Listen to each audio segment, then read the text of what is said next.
How's it going, YouTube? Spec'em Auto is back with another video today. Today is going to be another classic junkyard walk-around video. Before we get started with taking our road trip up to the junkyard, there's a few quick things I wanted to show you. I'm really excited to show you guys. I just got this stuff custom made and ordered the other week, and I just got them the other day. So starting off, I have a new custom front license plate with my YouTube logo on there. I think it looks really, really cool with the car. So I get to represent my channel like that, but not just like that.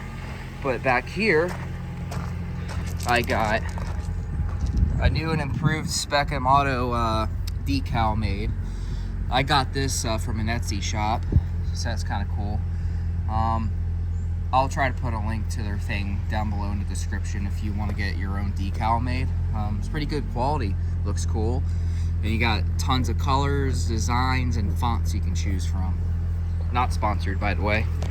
But with that being said, I'm super excited to show you guys this stuff, and now we can journey our way up to Columbus, about a half hour or so away from here, to do a junkyard walk around. So see you guys in the next clip. All right, I'm gonna start with this 1987 Nissan van. It's really cool. Take a look at this real quick. It's a flat nose van, mid-engine. Really interesting. I've never seen one of these before.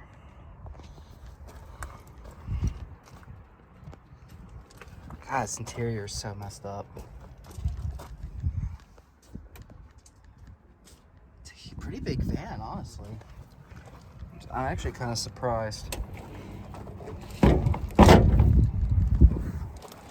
me get you guys a look at the side. It's pretty cool. It just kind of looks like a box on wheels.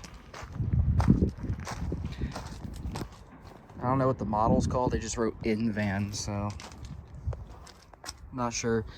If you guys know what the specific model name is, just let me know. So right here we got a little reservoir for wiper fluid in the back, so that's pretty cool. Interesting little quirk. It's a 3-row van. It definitely looked like it had plenty of room before someone threw all this junk in it, but yeah, you see back row, middle row.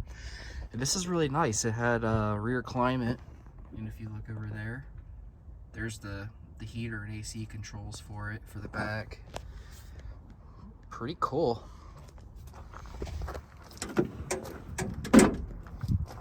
Yep, I guess up until recently this thing was a survivor. The seats look like they're in pretty nice shape. They're just a little bit dirty. But here's the grill for it. It's broken. It's busted on that side over there. It's busted a little bit right here. So it's kind of a shame. I'm not going to mess around too much of this stuff because I think it's just more trash than anything that's really worth looking at. You can definitely tell there's a bunch of destroyed things that a bunch of stupid people did, and then there's other miscellaneous car parts that people are probably hiding for later. I was wondering what this was. Doesn't look like it really goes to anything. I thought it was like a little door for like a little storage bin or something, but doesn't appear to be the case. I don't know any information on this van because I've never seen it before, but I thought it'd be cool to show off. Got a 1997 Volvo. It's really weird thinking about the fact that car companies were still making boxy cars in the late 1990s. Because you would have thought by like 97, everything would have been, you know, bubbly and round, but Volvo was still making bricks. I'm not sure of the exact model of this car. The badge is kind of peeled away, but it looks like it's a 960. Correct me if I'm wrong. And they didn't write the model on here. It just says 97 Volvo. But this car is actually really, really nice, guys. So an interesting quirk with this car, it doesn't have like a pull-out handle. It has this little thing in the back of it that you push your finger on, and it opens the door. So that's really cool. And it's I never think of stuff like this, guys, but some people just never think about the sound that car doors make when they close, but something about this one's actually satisfying. Take a listen.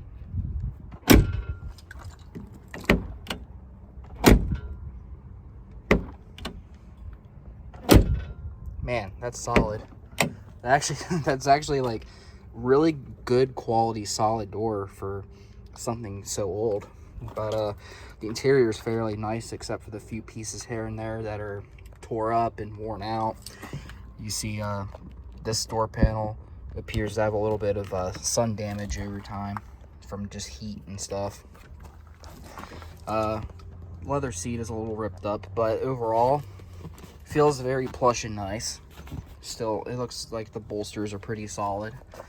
Pretty nice. It has 301,000 miles. Wow, that's pretty high mileage. What's this? Oh, it's just a lock switch. All right. Yeah, it's got a sunroof, leather seats, fake plastic wood, and some little chrome accenting, so that's pretty nice. Yeah, the quality of this interior feels very solid. It's not like real hard plastic. As you can see, it's a little bit soft, so it's pretty nice. It's not cheap. A little bit of cracking on the airbag section, but not a big deal. So let's go ahead and, oh, there's a placard in the door. So yeah, it's a Volvo 960. Cool. And all the doors have this little cool thing on the door handle, so that's pretty neat. Yeah, if you put all this back together and just look at the door panel, that looks pretty nice. I'm never a fan of tan interior, honestly. I kind of hate tan, but this car pulls it off pretty well. It's a nice fancy vibe, and it doesn't stink in this car. It actually smells good. It smells like old leather from the 90s. It has this cool wood grain tower thing on the back. You just pull it open, it's an ashtray. So, pretty cool. And let's see. Ooh, armrest. Has a little button to seal it, so that's cool. Open it. A nicely lined, well, that's like felt. Ooh, that's nice. That is a really nice storage box. Wow, I wasn't expecting that from a car like this. Yeah, it's really cool. Let me see if I can pop the trunk for you guys. This car appears to be possibly electronic, so I might not be able to get you guys into the trunk, but that's okay. I forgot to mention while I was up here, this 1997 car has full-way adjusting seats and memory seating in 97. Wow. I didn't think many cars in the 90s even had that, unless it was like super fancy. Oh, and I also get 2 nice mat pockets, so that's really nice. And like I say in other videos, fully power seat, I always like to check the glove box just in case there's something interesting in there, but there doesn't appear to be nothing in here. There's a little cool light that you can use if you want to see at night. Here's that chrome accenting again that goes across the dash. I really like that. I have to say, 90s Volvo is pretty good.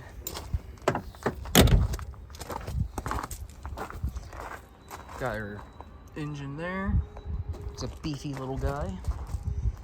And unfortunately, I lost technology in cars anymore. Is headlight wipers. Some dumbass destroyed them both, so you can't see them in their full glory, so that's a bit of a shame. What do you guys think of the Volvo from 97? Alright, we got a 2007 Saab 9.3. So I'm getting ready to tell you a bit of a Saab story here, guys. Okay, I'm done. I mean, when you see the interior, that is a bit of a Saab story, honestly, but all jokes aside, yeah, these later Saabs were pretty nice looking cars and stuff, but unfortunately by this time I think Saab was owned by General Motors.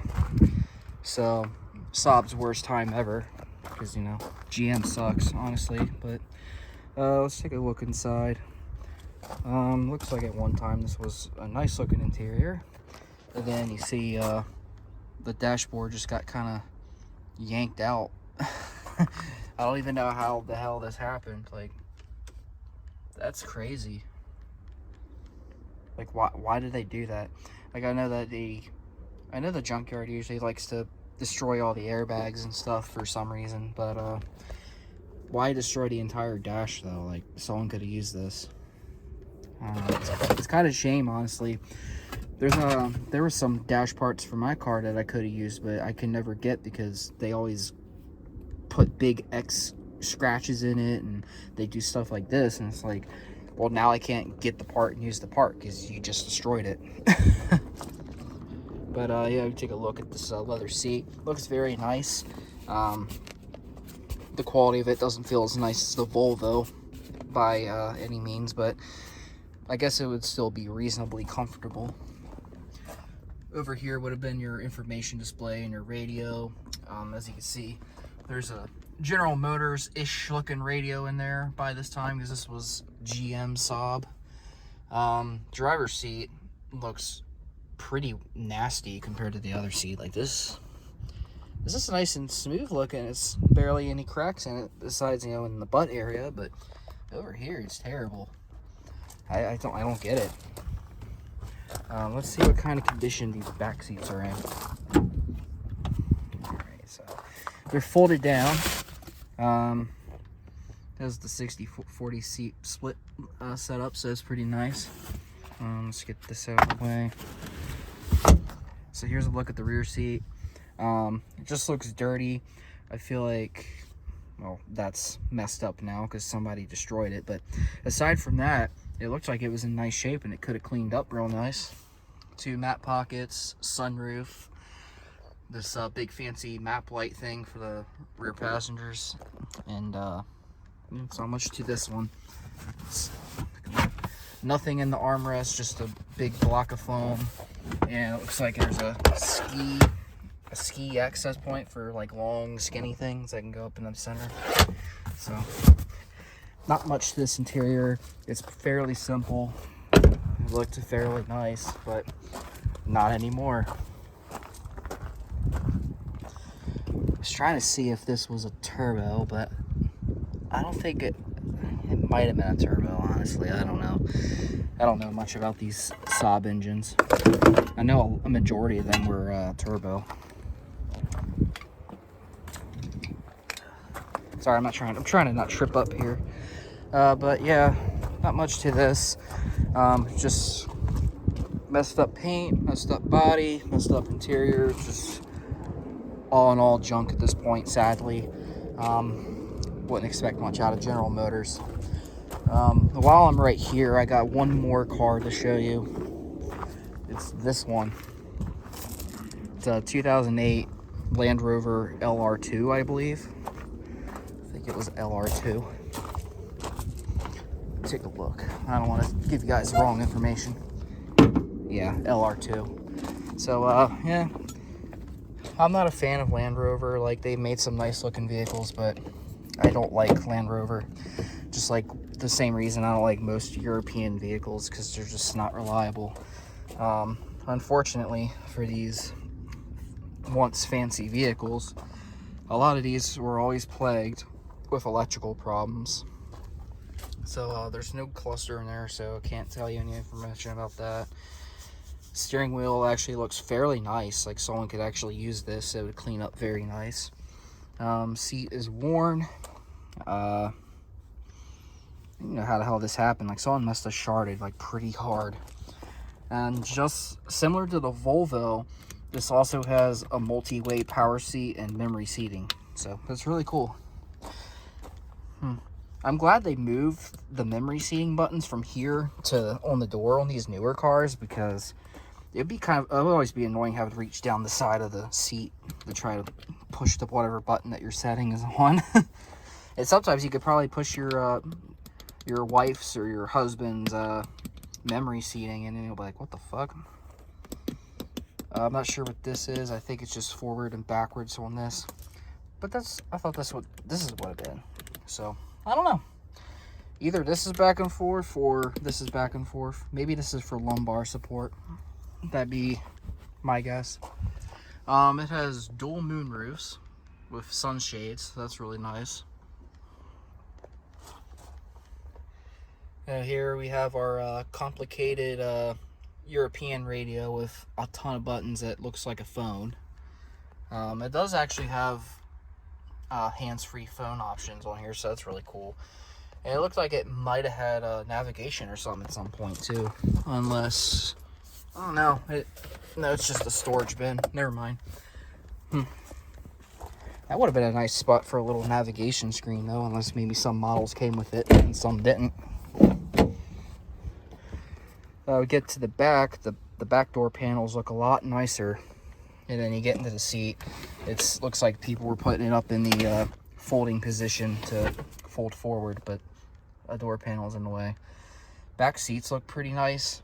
A lot better conditioned than the front. They're just dirty. And here's another view of the rear sunroof. Super cool. Headliner is completely messed up randomly in this section for some reason. Like, it's everywhere else, and you get back here and it's just like, what the hell? So, I don't know if there's any features in the center for rear passengers or not. This looks like a 12 volt, and some storage. So, imagine paying a premium for this vehicle back in the day to not even have anything for the back passengers besides the sunroof and be plagued with electrical issues. Damn. I would much rather have the Acura TL. If I wanted to buy a luxury car, I'm definitely going with an Acura. Bunch of random, looks like hybrid computer back here. That doesn't belong to this. Yeah, looks like it had a lot of space to haul things, so that's nice. It didn't have a power lift gate. I mean, it has this power button to pop it open, but it wasn't automatic.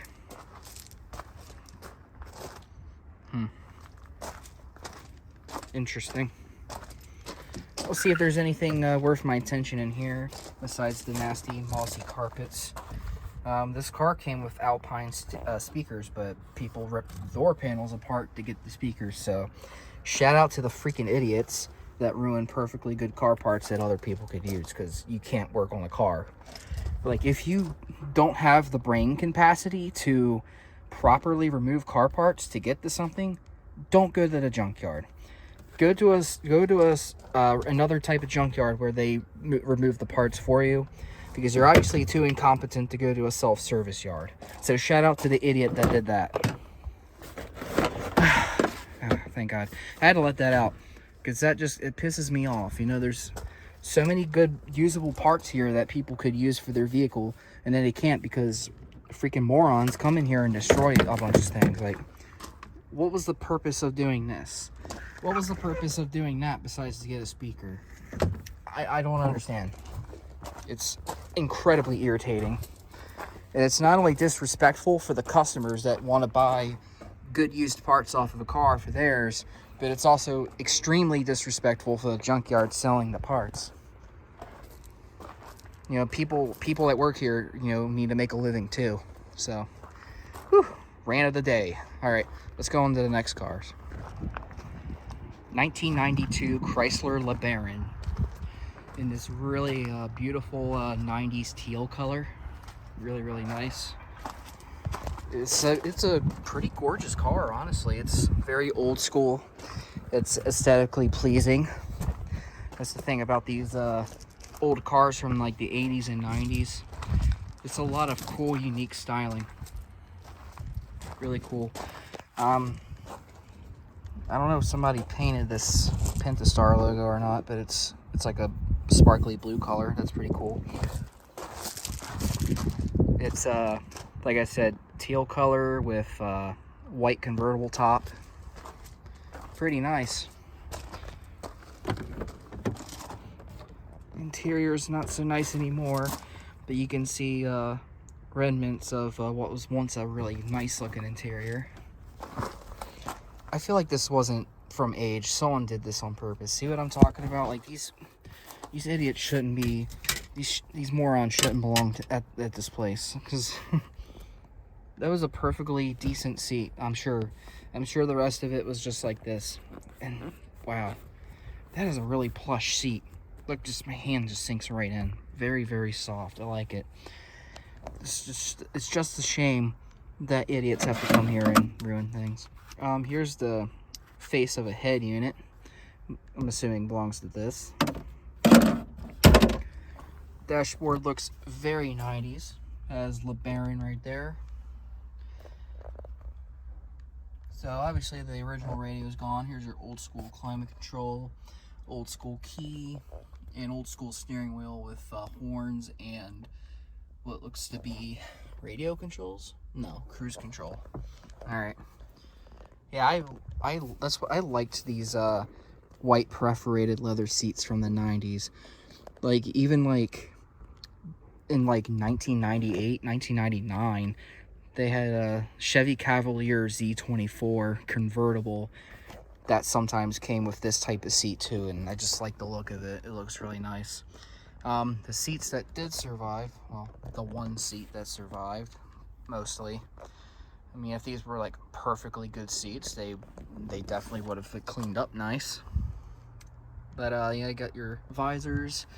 Doesn't look like you even have mirrors or anything, but you do have like little storage pockets on both sides to stick things, so that's pretty nice. Let's look in the glove box. Oh yeah, I just looked in the glove box. Dang it, there's nothing in there. Wow.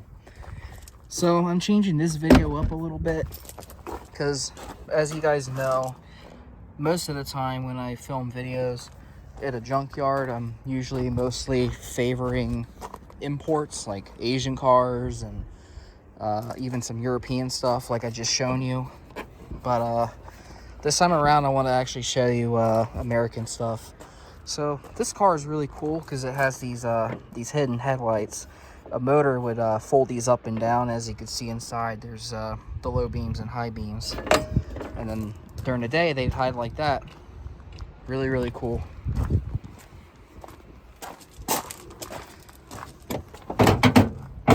Oh, that didn't sound good. So this was a late 92 model because it was manufactured in June of 1992. So pretty close to a 93 model here. Yeah, see, this material is super soft and nice in the door panels too. And you got like soft rubber vinyl type of stuff for the armrest. That would have been comfortable. Here's a closer look at the steering wheel one more time. Unfortunately, there's really nothing special about this vehicle anymore aside from the convertible and the neat looking interior. It looked like it had fairly low mileage, 139K. And it looks like before it was dumped, it had just under half a tank. So, nice. Yeah, that's it for this old girl. May she rest in peace.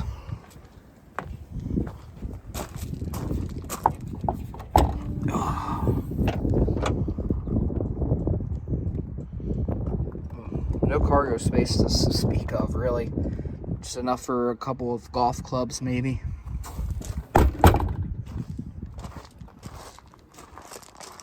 Chrysler LeBaron. Don't you guys ever just walk up to a car in a junkyard and scratch your head and wonder why it's even there? This is one of those cases for me. 2016 Chevy Malibu Limited. How are you going to possibly salvage anything from this car? It's crushed on the top. You can't even access it through any of the doors because it's crushed. And it looks like it was at a auto auction, as you guys can see.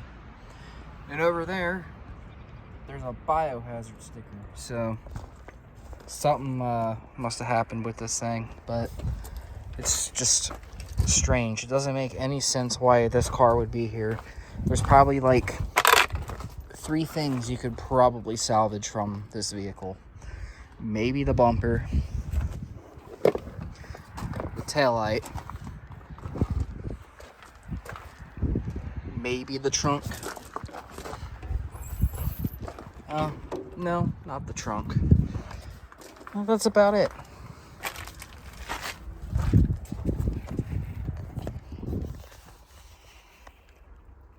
There's literally nothing at all you could possibly get from this damn thing. It's nuts.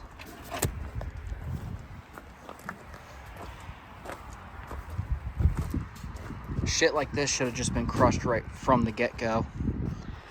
I don't know. What do you guys think?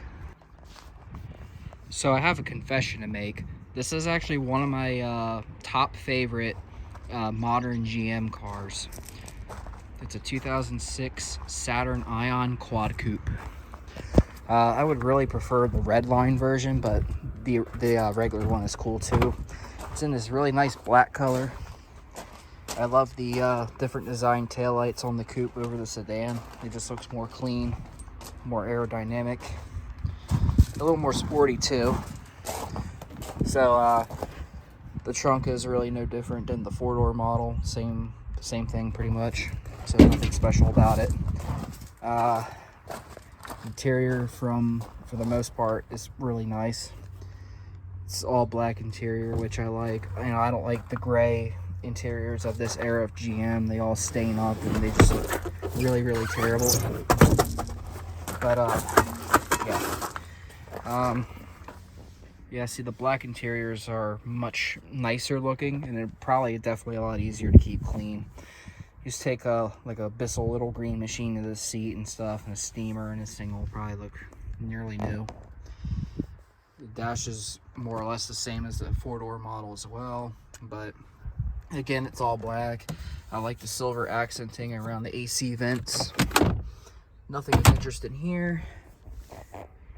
And I'll show you a little cool party trick with this car, and one of the reasons why I like it.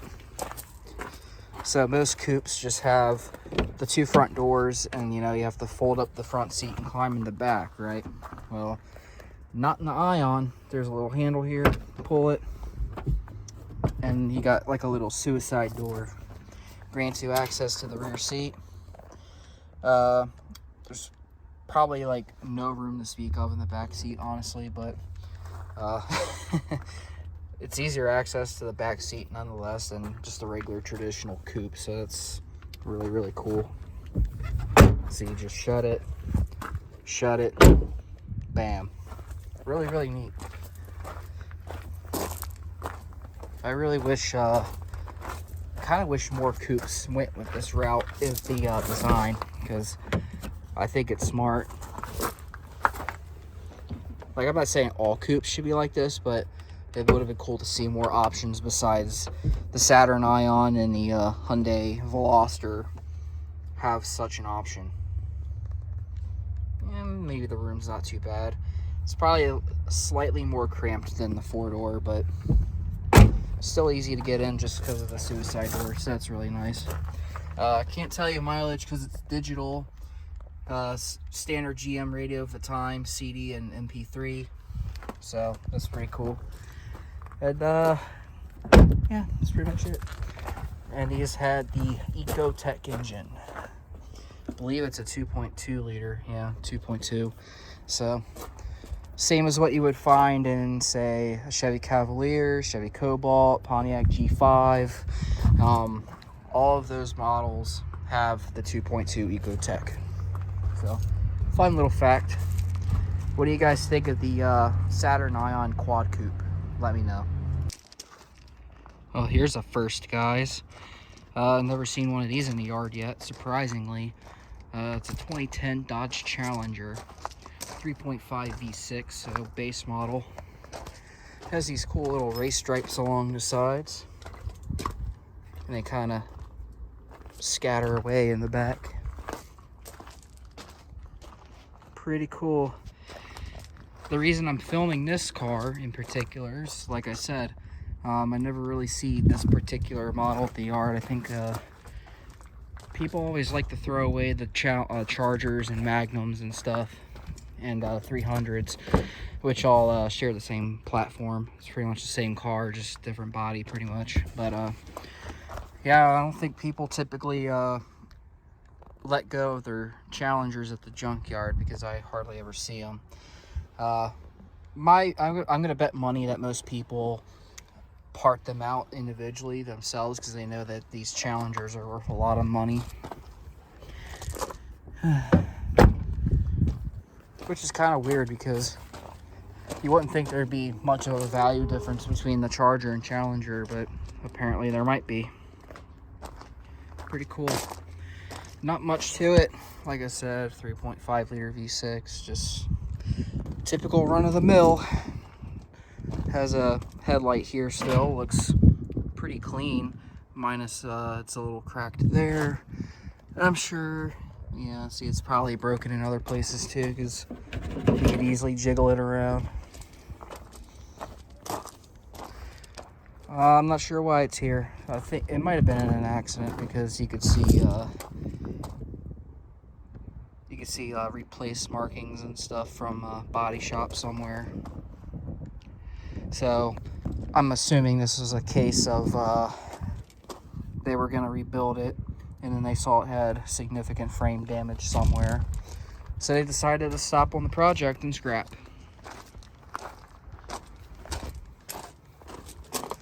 They definitely took pride in this car, because Moo Moo Express car wash membership. I mean, this thing is still in fairly decent shape.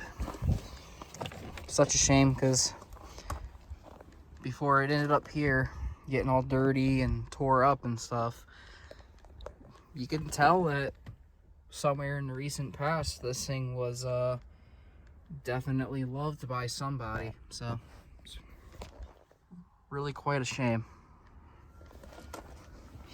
So I'm gonna pay quick respects to this nice little car and say goodbye to it, I guess.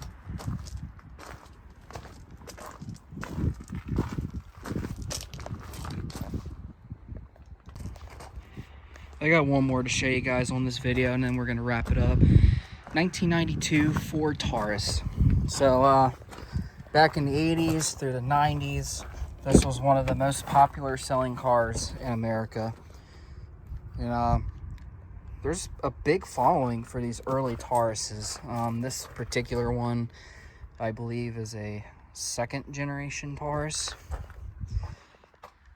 And I believe it ran from 91, 92 to 1995 before they switched to the bubbly third gen that wasn't popular. It received a lot of criticism at that time, but this is, I would like to say that these early Ford Taurus cars are probably one of the most iconic regular family cars in recent history. They sold so many of these through the 80s and 90s. They had a lot of awards. They have, like I said, a huge cult following, multiple Ford Taurus groups on Facebook, and these are definitely known to last forever. This one had pretty high mileage. Let's see, what was it? Looks like 301,000 miles. Yeah, that's a lot. And it only lasted so long because of the nearly bulletproof powertrain that these cars came with. And that, my friends, is the 3-liter Vulcan V6. It wasn't the fastest vehicle by any means. Production was a long time, like from early 80s into the 2000s, like into the late 2000s, really. Maybe even in the early 2010s, because that Vulcan 3-liter V6 was used in multiple vehicles over so many years, starting with the Ford Taurus in the 80s and 90s through the 2000s. The Vulcan V6 was in the Ford Ranger pickup truck.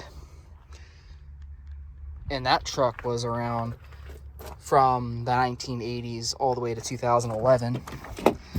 And there were some other vehicles here and there that had the 3-liter V6 as well, including the Ford Windstar from the mid 90s. So lots of vehicles shared that. So if you happen to be going to a junkyard and looking for parts for a 3-liter Vulcan V6, my friend, you are in luck, because they made them for so many years. Very, very simple design engine, and like I said, nearly bulletproof. I actually had a 2004 Ford Taurus SES not long ago, about 5-6 years ago that I had one, and that one had the Vulcan V6 in it as well.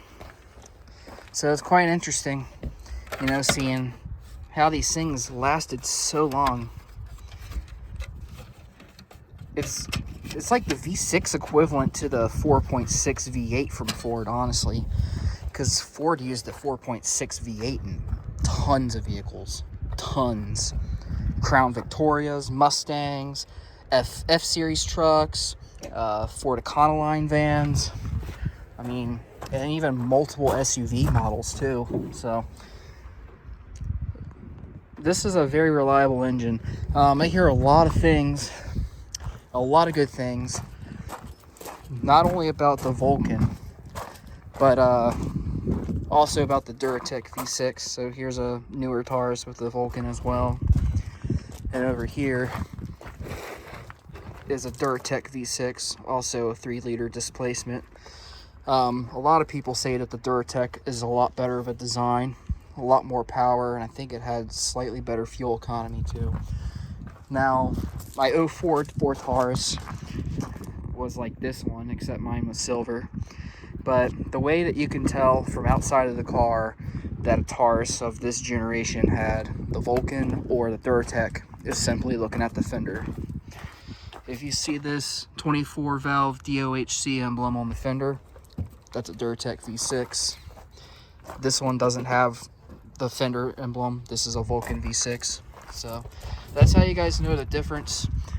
And obviously there's an obvious design difference. You can tell that Duratec V6 is a lot more of a modern design over this simple thing here. Alright guys, I'm heading out of here. I don't have enough memory left in my phone to make more video footage. So let's get it into here. I hope you guys enjoyed the video today. Please don't forget to leave a like, share the video with your friends and family. Most of all, subscribe to the channel, hit the bell icon to get notified of each upload. Until next time, stay safe out there. See y'all next time.